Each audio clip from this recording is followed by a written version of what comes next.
Okay, I'm hoping this could be the last part. Anyways, after the kids get home, Littlefoot has a dream about him breaking the Saurus rock. No, the entire frickin' rock. It's not just the tooth, it's the whole frickin' rock.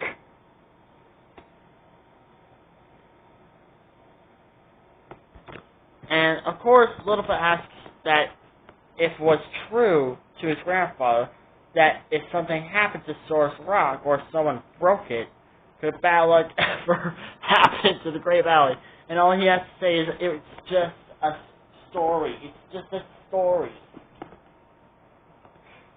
But then the whole bad luck thing echoes through in freaking Littlefoot's mind, and he just stares at the camera so confused. I swear, the back of his head looks like a king cobra. Like, if you just turn the camera over to Littlefoot's backside of his frickin' head, it just looks like a king cobra.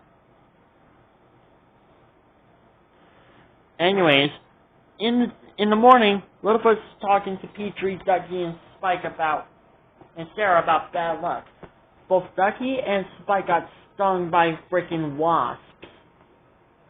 And Sarah's worst bad luck is that the twins are now watching her. The cute little baby Triceratops. Oh my god. Just because they didn't decide to include them into the frickin' death count of the stupid ones getting killed. This is why I frickin' decided to not put them in there. Because they're just way too cute. I just couldn't do it. I couldn't put those cute little guys in that sort of situation.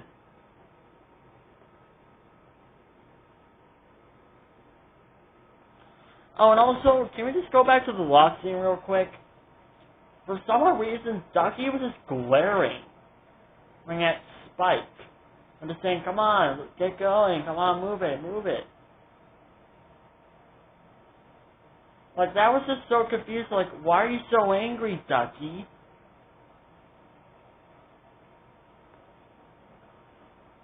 Like, there's no way I'm the only one that has not noticed that. Has anyone else ever noticed that? Besides of Ulteriori and me? Has anyone else ever noticed that Ducky is glaring back at the log scene? I don't understand why is she glaring. The reason why I say this is because she glares at Spike at the end of the other song. And I don't know why she's glaring at him. He's trying to sing. It's not his fault that the directors have not decided to make him talk yet. It's literally not his fault. Anyways. Yeah, but at the end of the song, Ducky glares at Spike. And Spike is trying to smile.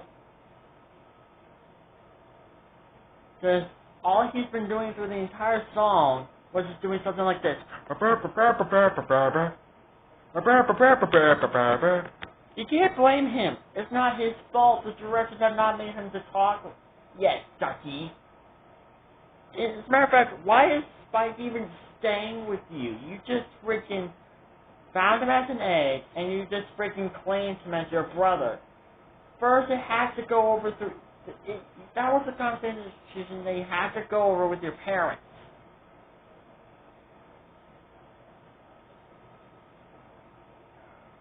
Because you never knew. The Spike's real parents could be in the Great Valley. So we've been seeing Stegosaurus left from right. Anyways, the watering holes rise up, and obviously Littlefoot finds Doc and starts talking about bad luck. Doc mentions that there are some things you can fix and some things you can't fix. And Littlefoot's wondering if Doc likes to be alone, and Doc's sort of more like, sort of yeah and sort of no. Because sometimes he feels a little crowded, and sometimes he feels a little lonely. It's never a guy who stays in one place for too long. He always finds another place out there. He stays there for a couple of days, and then boom, he just goes back on the move. I don't know where he's trying to go or where is he going, to be honest? I don't really know. But he's apparently going somewhere. Can someone tell me in the comments below where in the hell is Doc going? Because I don't know where the frick he's going.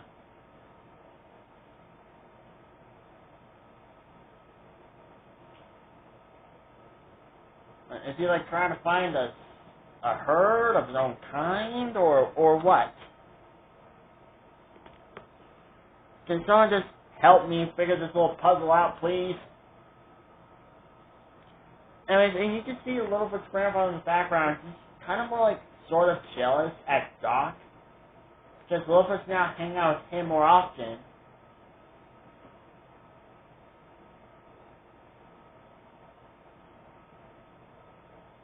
And you can't blame Littlefoot. You can kind of blame Littlefoot's grandfather, because Littlefoot's grandfather was the one who told the story.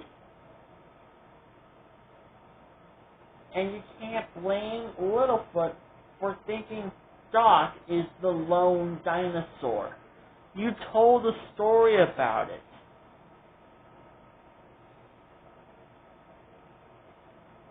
But how the hell did Littlefoot know what Doc looked like? How in the world he knew what he looked like? Because at the moment when we saw Doc for the first time, Littlefoot was like, "Oh my God, you're here, you're here, you're here, you're here." How the hell do you know that's him? It could be some other dinosaur. Besides the scar, how do you know for sure that's not him? How do you know for sure that's him? Besides the scar. You don't know for sure. Anyways, we got back to the Great Valley. Everyone's peaceful until a storm hits. Tornado hits. Everyone gets to shelter. Sarah goes to save the twins. Littlefoot frickin' walks away from his grandfather when he's trying to find him during the storm. And Doc saves him again. Sarah sort of gets ungrounded because she saved the twins. So therefore she made up for her mistake. So in a way, this became a good day for her, since she got redeemed by her father.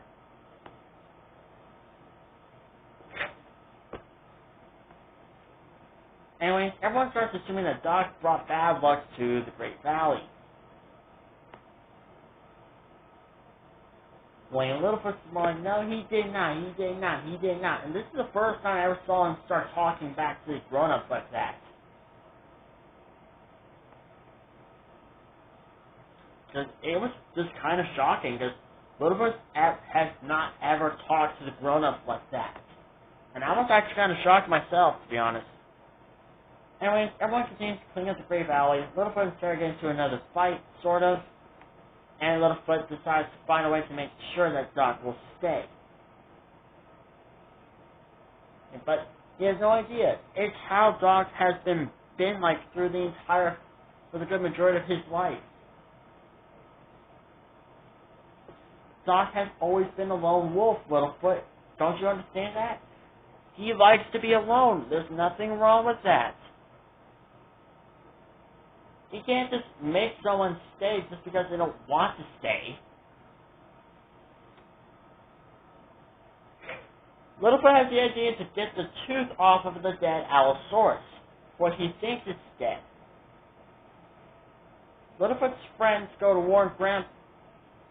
warn his grandfather, and they start heading their way. Littlefoot gets the Allosaurus' mouth to open, and stupidly tries to get the tooth out while the Allosaurus is actually waking up. He's not really dead. You know what? Another skit. Please get the other skit. Please just roll the skit. Just show the skit right now, please. Well, okay, calm down. Ow! Huh? Why, you little... Ooh. Okay, yay, for one, food.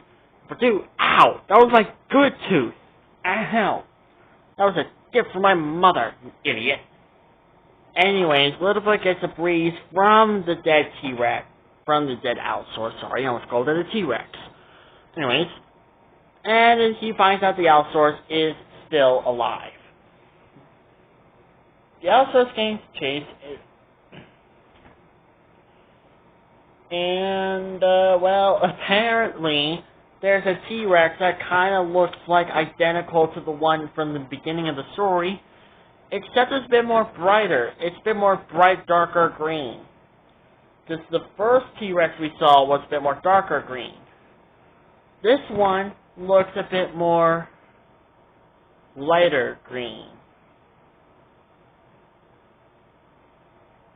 And if you want, you can even compare the two apart. Anyways, just like his Allosaurus friend, it hesitates to kill Littlefoot. And you know what? I'm just going to play another skit one more time before I end this goddamn review. I lost it. Thank God nothing can... Hey, that was my food! But it came into my mouth and tried to, like, somehow headbutt my tooth out. And it was my good one, the one that my mom gave me. Sorry, man. Looks like I'm going to find something else to eat. But just in time, Littlefoot's grandfather shows up to save the day. However, he gets his butt whooped when the Allosaurus shows up. But Doc comes in just in time to save the day. Like, I don't know if he heard the little ones telling Littlefoot's grandfather what happened or what. But I think he heard them and decided, like, you know what, might as well be a hero again. And looks like I gotta save this kid and his grandfather. So this will be like more like the third time I saved the kid, but the first time I saved his grandfather. Anyways, after using their combined strength, they somehow killed the T-Rex with a bunch of piled rocks.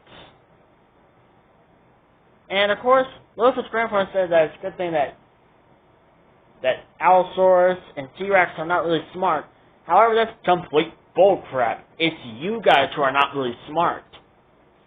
The carnivores have bigger brains than you do. Anyways, Doc leaves, but he does say goodbye to Littlefoot. And kind of reveals that he is the lone dinosaur, sort of.